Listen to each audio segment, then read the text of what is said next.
Hey everyone! Today we're going to make some agate soaps, but first let me introduce you to my guest, Mr. Soaps and Such. Hello, how are you? I'm good. How are you? I'm okay. Awesome.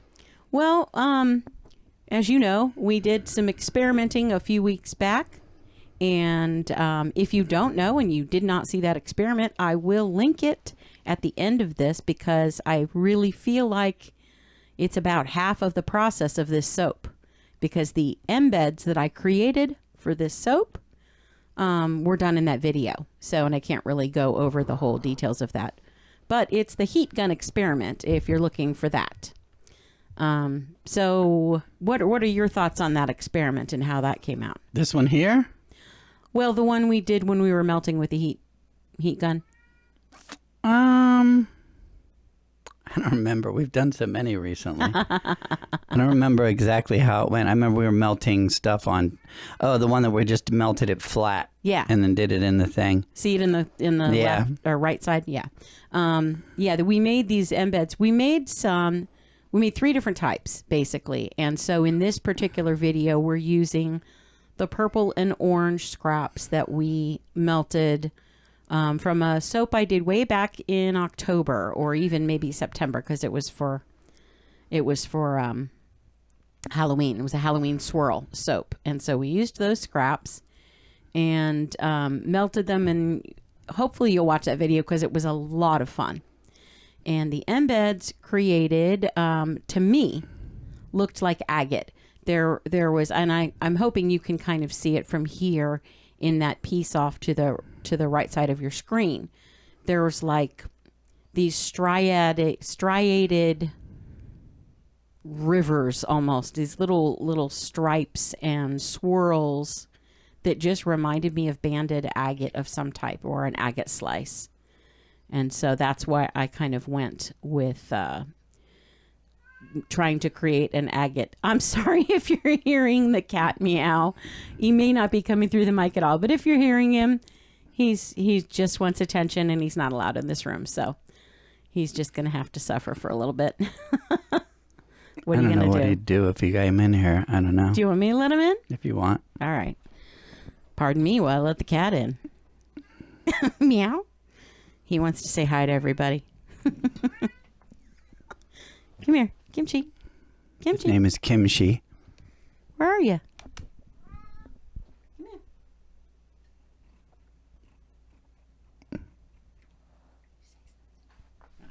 I tried to get him to meow into the microphone, but he's having none of it. So this soap, the basic instructions are up on the screen. That's why we're just kind of talking a little bit. I wanted to talk about design more than anything on this, but that's why it was okay, at least in my opinion, to talk about the cat for a second. He's really my grandkitty. He's not mine. I can't claim him, but I love him. So the basic premise of this soap was to use that agate, and in my head, I kind of gave myself a challenge to create a full-sized agate soap from this very thin sheet that I created out of those melted scraps. And we did test them at the end of the experiment video, because melting with the heat gun, we were a little concerned that it would overheat the soap and not make it usable soap. But the experiment went quite well, and at the end you'll see, okay, I'm sorry, I'm just goofy, and that elbow dance going on there, that was not intentional. It's just the way the footage came out. And when I saw it, I thought, what am I doing? It just looked like I was doing an elbow dance. So sorry, I had to point that out to you, but I did.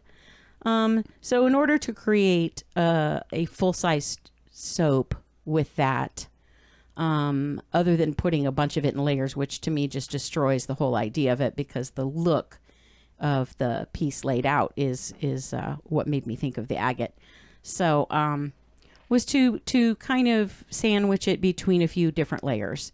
And so I wanted a background to it, and I wanted some crystals in the background, so it kind of looks like an agate forming with with druzy crystals around it, and and in it, and there's a little hole even in one of those pieces that just looks like it's a druzy, like it's a geode with some druzy, begging for some druzy crystals in it.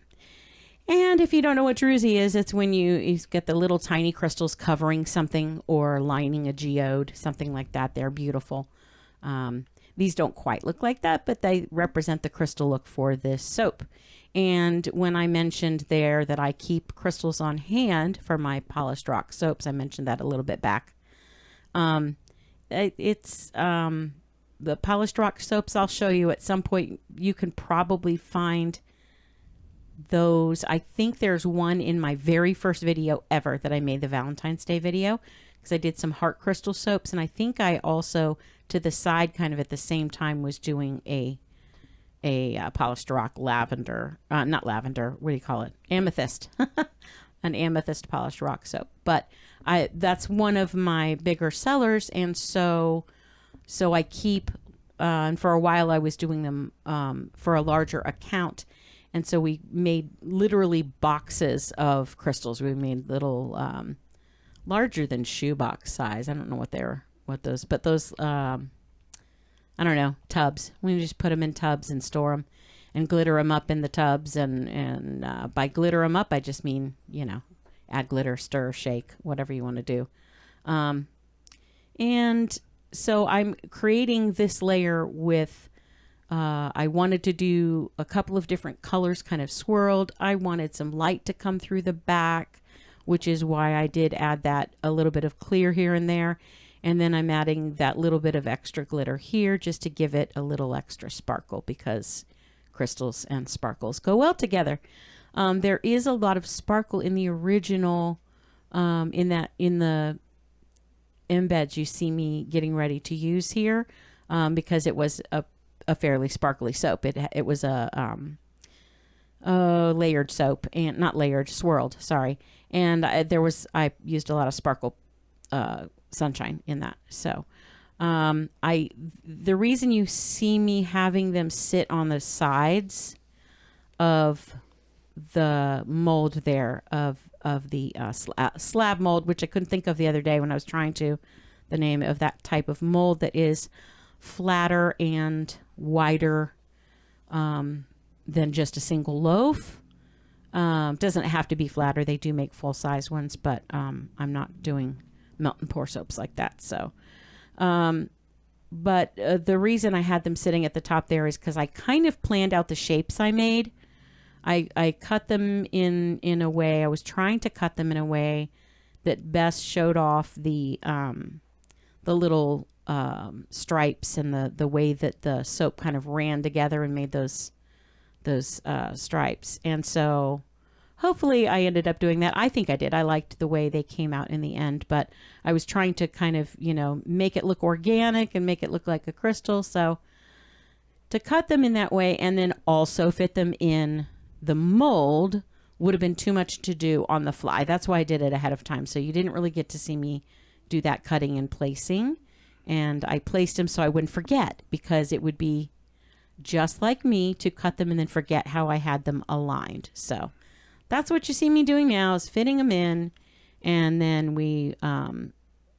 the biggest, I guess, issue with a soap like that is making sure you don't get air trapped underneath, because I didn't fill it fully beyond those crystals. I did fill it in a little bit later, but I just wanted to make sure there weren't air bubbles in. So we squished it a little bit with that stick.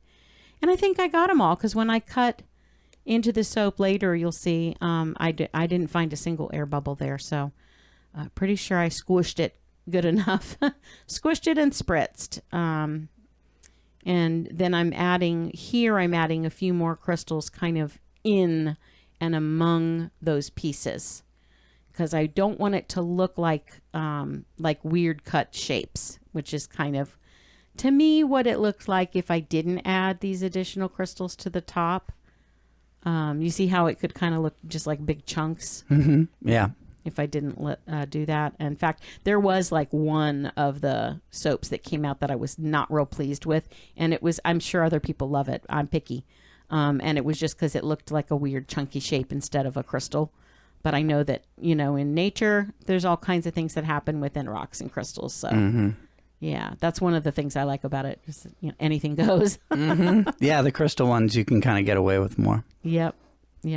I feel like I have to do that a lot with my designs, or just like to have the freedom of wiggle room of being able to change it at the last minute, or being able to have it come out different than I expected and still be a good soap. So, that was my last clear layer. And then for these top crystals, I don't mention it in the text up top, but I cut them up a little smaller. I wanted some contrast to those bigger ones. I probably, if I had thought ahead, I probably would have cut up some of the original crystals a little smaller than I had, but I wasn't unhappy with the way it ended up. So I guess it was just fine, and I didn't need to. I always overthink things. It's cool that you can put the scraps and other things in the clear and like have it set up, and then like when it cuts up, it makes a whole different thing. It's pretty cool. I like it. Thanks.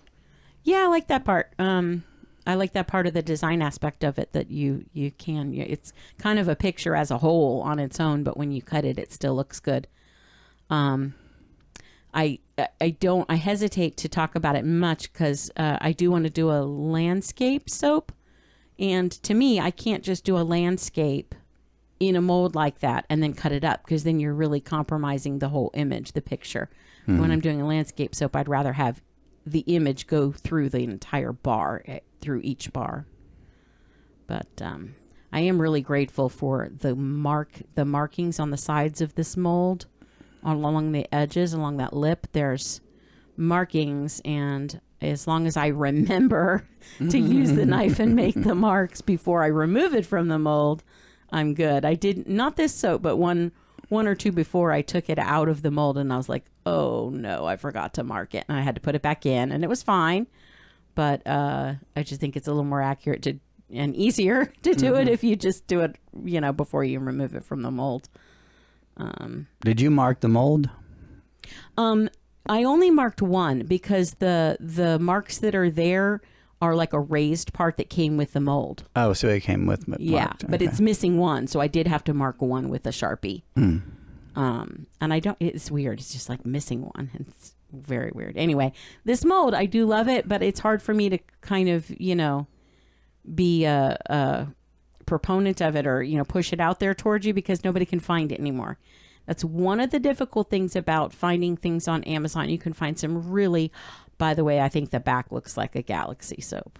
Yeah. A lot of people said the whole thing looked like Galaxy soaps when they saw all the images together. And that's just purely accidental. I guess apparently I just keep making things that look like Galaxy soaps, which is fine with me. I love Galaxy soaps, so I love that look. But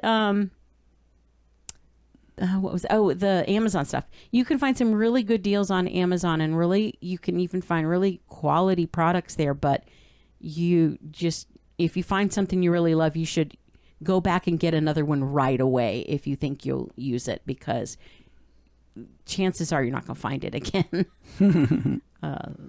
There's been so many. This is one that I couldn't find again, and several people, I had them looking because they all asked me using it in my videos, and where'd you get that slab mold? And I told them, and nobody could find it. Then I went back and I started trying to find it, and I went directly to my history and pulled up the exact one I bought. Nothing like it. It said it was, you know, out of stock and wasn't going to be, you know, unavailable, that whole rigmarole. And I looked for something similar, and you can't even find something similar in the same size. You can find other sizes, you can find other types, but that's weird. Yeah. I guess the best thing to tell people is search, search some of the soap stores, because you can find them at places like, I believe Brambleberry makes some wholesale supplies, plus I think a few of those other soap supply stores. They are not cheap. They're probably sturdier than the one I have, to be honest with you, because the bottom, you can't pick it up when it's setting up, because the bottom is not strong enough to hold it. It's sturdier than some of the soaps or soap molds I've had, but it's not It's not sturdy enough to move on its own. You have to put a board or something under it if you're going to move it, or a tray. And you have to remember to do that before you start pouring, Terry. And then another, just while we're cutting these, because that just gets boring. I mean, I don't know. I think they look cool, but just to give you a little more behind the scenes, one of the next video coming up after this is going to be the other scrap things we made in that experiment video. Mm-hmm. And as you know, we made some really pretty things. I won't say much and give away much, but in a beautiful oval mold. Do you remember those? Mm-hmm. Yeah, they're nice looking. They came out so good. I can't wait to share these with you guys. I'll probably do a teaser soon after this airs, but I just one at a time. Got to give you one at a time to concentrate on. Once this one gets out there, I'll post pictures of it. But I used a fairly common oval 6-cavity mold, but the exact one that I have, I can't find. There's plenty that are similar. But I like mine better. It's just slightly differently shaped than the other ones I've bought, because I bought 2 others thinking they'd be the same thing, and they weren't. So yeah, if you find something you love, get another. Hold on to it. Hold on to it and multiples. Get a few. Yeah, it's like finding, a certain type of pant or socks that are your favorites or something. Get, if you're picky about your clothes and how they feel, or what, get more. Get more of them. Anyway, back to this soap. I was surprised how well that it came out. It really, most of them, there's 12 in that mold makes 12. And for the most part, they came out kind of what I pictured. I wanted them to look like agate soaps, and I think that was a success. What's agate? Oh, that's a great question. See, you come up with the best questions. Because I don't know anything. Well, you don't know some of the same things that I'm into. It doesn't mean you don't know anything. You just get this guy talking about music theory, and he'll have you all day long. It's a rock. It's a type of rock, a crystal. The things you see, if you ever see people selling or showing off their crystals, it's one of the ones that's frequently cut in beautiful slices to show off the beautiful banding that can be. They're not all banded, but there's like striped, beautiful kind of looks, and frequently you'll see them with a hole in the center, because they've cut like into a geode, which is like a rock with a hole in it, basically. And that hole usually contains crystals, and crystals forming within the rock, within the agate. And I don't really have any pictures to tag in there and show you. I probably should have done that, but I didn't. So if you don't know what agate looks like, go look up agate slices. This isn't a specific type of agate. Or if you feel like you recognize it as a type of agate, by all means, put in the comments what you think it looks like. If you're familiar with crystals and rocks, to me, it's just kind of a fantasy like crystal. But I don't know enough about them to say definitively there's no crystal or agate that looks like that. I don't know. There could be. I know enough to be dangerous, and I know enough to want to make a lot of crystal soaps, but that's about it. It's definitely an interest of mine and a little bit of a passion of mine, but I'm not going to learn everything there is to learn about agates. Yeah, they do look cool though. Thanks. The lighting was a little weird in here, so I don't know if it catches. I think we did okay with catching the image on it. But I also did some. Oh, I know the thing that was difficult is I couldn't capture. It's hard to capture the ones that have some clarity to them, so you can see through them. And so that's one of the harder things to do. In some of the soaps previously, I've taken a little light like from my phone and stuck behind it. I don't think I did that with this video, but I do show you some pictures at the end in the in my light box. I took in my light box with a little light behind them, and they came out really, really cool, and they show what it looks like if you were to be using that and get it wet and you hold it up to the light or look through it. You're going to see light through it, and that was part of the design element I wanted in there. And I think because I've definitely had some interest and some really good feedback from using the little bitty lights I have in the light box, some of those pictures to capture the clarity. Yeah. And so eventually I will probably do a video about that, showing you the light, showing you how I take the pictures, etc. So if you're interested in that, that would be another great thing you could comment on below and let me know if you are interested in learning more about how I take my backlit pictures of my soaps. That'd be a good how-to video, I guess. Yeah. I mean, it would be kind of a special interest. It wouldn't be exactly a soap video, but a photographing soap video. I'm not a great photographer, so I hesitate to do that, you know. Mm-hmm. I'm really not. I do the best I can with what I have, but I'm not a great photographer. But the little lights have helped me quite a bit with the clear soaps. Clear soaps are hard to photograph too. It's hard to capture everything. And when you get something that's really super clear, it's really difficult to get a good picture of it because the light just goes right through. But yeah, I was happy with the end results. I think I see that one, that little crystal edge on the side. Or I guess really with any of those, it could be like partial geode.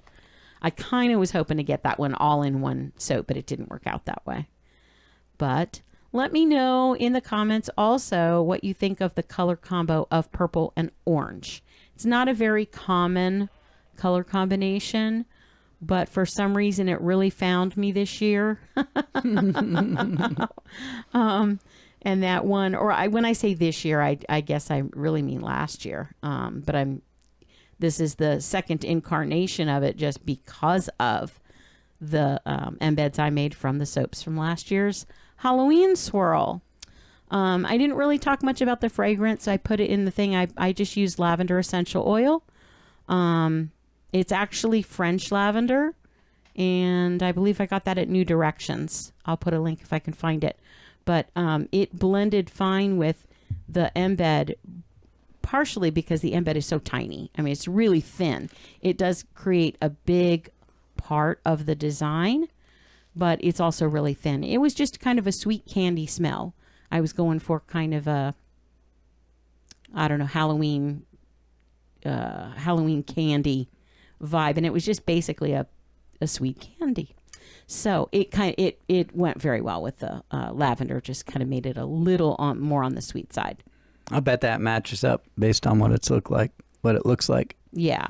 I don't think I had you smell this one, so I can't really ask. I don't remember what it smells like. A lot of times I'm shoving soaps up poor Mr. Soaps and Such nose, saying, "Smell this. Tell me what it's like.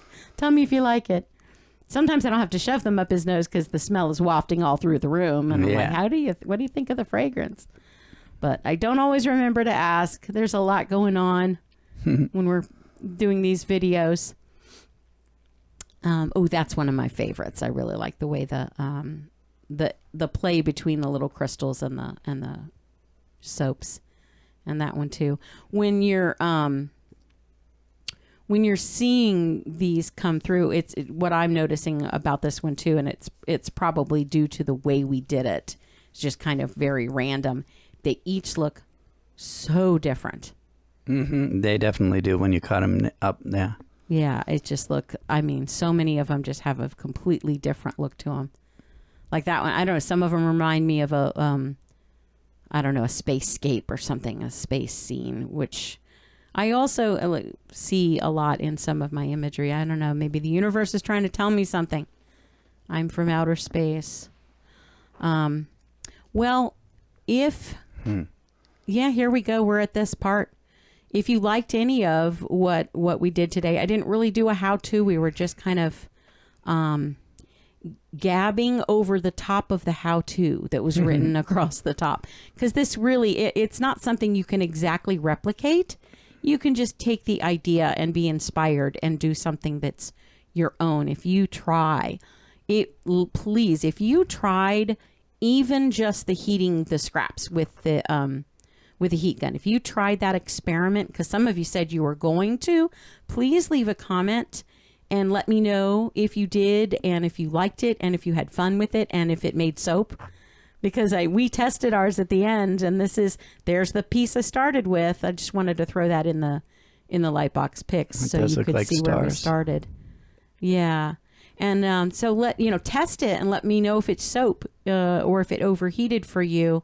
I know it's going to be different for everyone a little bit because of the type of soap you use, and the melting points of your soap is very important to how high you take it. Although I really used one of the lower melting point soaps, so some of the higher ones should be all right to use. Should be better. That one looks cool. Oh yeah, I do like that one. Yeah, that was neat.